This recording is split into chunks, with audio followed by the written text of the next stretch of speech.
Hai, hello, salam sejahtera Malaysia. Saudara-saudara yang saya amat hormati, tuan-tuan dan puan. Satu lagi kejutan, di mana salah satu pemimpin besar di dalam Pakatan Harapan dikatakan terancam kedudukannya. Bukan daripada PKR, bukan daripada Amanah, tetapi daripada parti DAP, antara parti yang mempunyai banyak kerusi wakil rakyat ataupun kerusi parlimen. Pengerusi DAP Lim Guan Eng dikatakan sedang dalam kedudukan terancam. Itu selaku pengerusi DAP. Lok Nga desak Guan Eng undur, keluarga Lim cari sokongan veteran DAP.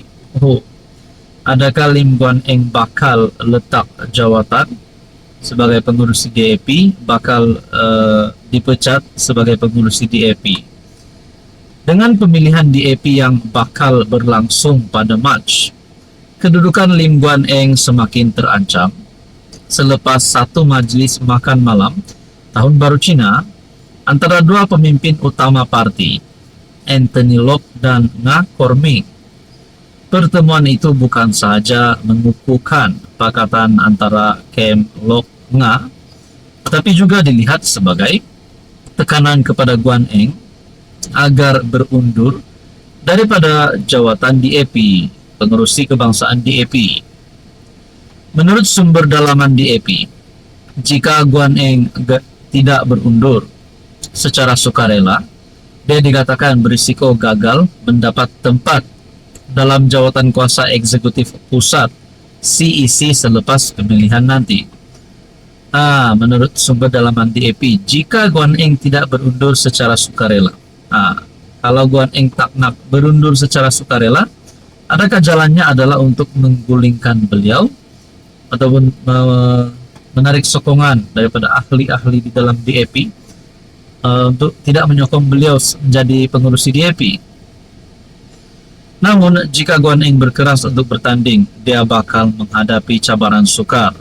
Dengan kekalahan pada pusingan pertama pilihan CEC, boleh menjadi tamparan hebat kepada bekas setiausaha agung itu. Menghadapi tekanan ini, Guan Eng giat menghadiri pelbagai program bagi meraih sokongan perwakilan parti. Seorang pemimpin dalaman DAP malah menyifatkan dia kini individu paling rajin di Malaysia.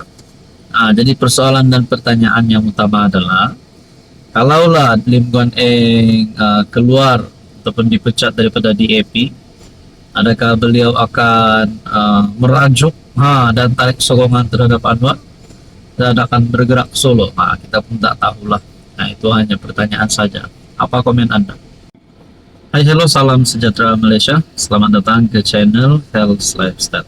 Saudara-saudara, tuan-tuan dan puan, terima kasih kerana terus setia dan terus bersama di dalam channel ini. Antara perkara-perkara yang menggemparkan ramai orang sudah pasti berkaitan dengan rasuah, terutamanya di seluruh Malaysia, tidak kira Semenanjung, Sabah dan Sarawak. Siapapun juga pemimpin yang terlibat dengan rasuah, pasti ada gesaan untuk ditangkap, untuk letak jawatan, dipecat, dan berkata tidak layak untuk menjadi wakil rakyat, sekiranya menjadi YB ataupun wakil rakyat, sekiranya menjadi ahli parlimen ataupun ahli Dewan Undangan Negeri. Jadi pendek kata, siapapun juga yang terlibat dengan rasuah perlu dikenakan tindakan undang-undang. Antara beberapa isu rasuah yang menjadi cerita ramai orang, terutamanya di Sabah sebelum ini, adalah berkaitan skandal rasuah di Sabah. Dikatakan skandal berjemaah, skandal rasuah adun berjemaah. Di dalam skandal ini disebut nama Ketua Menteri Sabah. Tidak kira tidak pasti bersalah atau tidak, dan beberapa lagi adun yang disebut di dalam isu skandal rasuah ini. Pada akhirnya ada yang berkata, bagaimana dengan jawatan Haji, bagaimana dengan kerajaan negeri, lebih-lebih lagi pada tahun ini adalah PRN di Sabah. Jadi persoalan dan pertanyaannya adalah, adakah sekiranya Ketua Menteri Sabah terlibat dengan isu ini dan didapati bersalah, sekiranya beliau sudah pasti akan dipecat, tidak lagi layak untuk menjadi Ketua Menteri Sabah. Menurut Kementerian Netizen, netizen pun ada berkata, Kalau bersalah, janganlah jadi ketua menteri Sabah. Ada ketua menteri Sabah yang lain yang sedang menanti. Antara nama-nama yang dipilih melalui kementerian netizen, di dalam ruangan komen melalui channel ini, berkata Syafi Abdal, Gun Boleh, Jeffrey Kitingan, banyak lagi lah calon sebenarnya. Jadi berkaitan dengan siasatan ini, keputusan terkini daripada SPRM, daripada Azam Baki, siasatan kes 18 Adun Sabah akan diselesai segera, perlu saksi sesuai. Melibatkan 18 adun. Adakah 18 adun ini bakal mengosongkan kerusi mereka sekiranya didapati bersalah? Kebetulan pula PRN pada tahun ini. Siasatan membabitkan 18 adun Sabah yang telah direkam keterangan susulan dakwaan skandal rasuah berdasarkan penularan klip video perbualan sebelum ini akan diselesaikan secepat mungkin. Ketua Pesuruhjaya SPRM Tan Sri Azam Baki berkata pihaknya memerlukan saksi yang sesuai bagi memastikan dakwaan itu kukuh. Namun demikian, apabila timbul isu baharu yang telah dilaporkan sebuah portal, maka saya telah arahkan pegawai penyiasat teruskan siasatan dengan panggil saksi yang berpatutan, saksi yang sesuai untuk memperjelas isu dilaporkan portal berkenaan. Berkaitan dengan ini, saudara-saudara, apa komen Anda? Hai, hello, salam sejahtera Malaysia. Selamat datang ke channel Fels Lifestyle. Terima kasih kerana terus setia dan terus bersama di dalam channel ini. Saudara-saudara yang saya amat hormati, berkaitan dengan cerita kedai kopi, cerita kedai kopi daripada pembangkang. Kenapa saya cakap cerita kedai kopi? Mereka berkata bersedia untuk menghadapi pilihan raya mengejut pada penghujung tahun ini. Saya berpikirlah, kalaulah pilihan raya umum mengejut diadakan pada penghujung tahun ini, agak-agak siapa yang akan menang nanti? Yakinkah pembangkang? Yakinkah Perikatan Nasional untuk tumbangkan Anwar? Saudara-saudara, kita dapat lihat hubungan yang baik di dalam kerajaan hari ini, terutamanya PHBN, dan pada akhirnya spekulasi berkaitan dengan pilihan raya umum hujung tahun. Menurut Wan Rosdi, ini satu tamparan padu kepada bersatu. Spekulasi PRU hujung tahun tanda bersatu, habis modal, kata Wan Rosdi. Naib Presiden UMNO Wan Rosdi Wan Ismail menganggap spekulasi yang dimulakan pemimpin bersatu mengatakan PRU mengejut kemungkinan diadakan hujung tahun ini menunjukkan parti itu sudah kehabisan modal.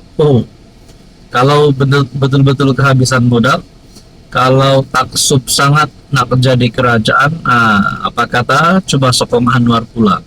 Macam mana kejadiannya nanti? Bagaimana kalau Muhyiddin membawa bersatu menyokong Anwar Ibrahim? Ataupun mungkin ada lagi ahli parlimen, wakil rakyat bersatu, ataupun Perikatan Nasional akan menyatakan sokongan terhadap Anwar Ibrahim sebab mereka tidak dapat tumbangkan Anwar Ibrahim pada penghujung tahun ini. Menteri Besar Pahang juga menggambarkan dakwaan itu hanya persepsi untuk menyebabkan pihak lain kelam kabut. Itu kerja dialah, dia suka buat persepsi supaya orang kelam kabut. Sampai pemikiran pun tak boleh fokus pada kerja-kerja. Tapi bagi kami terus buat kerja seperti biasa. Dia tak ada modal, apa yang dia rasa teringat nak cakap, dia cakaplah, kata Menteri Besar Pahang. Terdahulu, Wan Rosdi merasmikan Konvensyen Muafakat Felda Pahang di Auditorium RTM Pahang. Sebelum ini, Setiausaha Agung Bersatu Muhammad Azmin Ali menerusi hantaran di Facebook pada 8 Februari membayangkan kemungkinan berlaku PRU mengejut tahun ini. Katanya, perkara itu antara yang ditegaskan Presiden Bersatu Muhyiddin Yassin yang meminta semua jentera parti digerakkan segera. Muhyiddin juga, kata Azmin, mengeluarkan arahan supaya audit kekuatan jentera Bersatu dimulakan di semua negeri, khususnya kawasan, tumpuan parlemen dan Dewan Undangan Negeri. Persoalannya, beberapa pemimpin di dalam Bersatu pun ada masalah sekarang. Macam mana pula mereka berjaya untuk tumbangkan Anwar? Adakah mereka mempunyai formula untuk tumbangkan Anwar, sedangkan beberapa kepimpinan di dalam Bersatu kini terlibat dengan beberapa isu rasuah? Jadi saudara-saudara yang saya hormati, agak-agaknya kalau penghujung tahun ini ada PRU, siapa agaknya calon PM daripada Bersatu PM? Adakah Azmin Ali, Hamzah Zainuddin ataupun Muhyiddin Yassin? Tapi kena ingat, PAS pun kita dapat lihat juga mahu menghantar calon Perdana Menteri. Mungkin juga PAS setelah ada beberapa desakan yang berkata PAS mesti berani menunjukkan bahwa mereka yang sepatutnya mengetuai Perikatan Nasional. Apa komen Anda?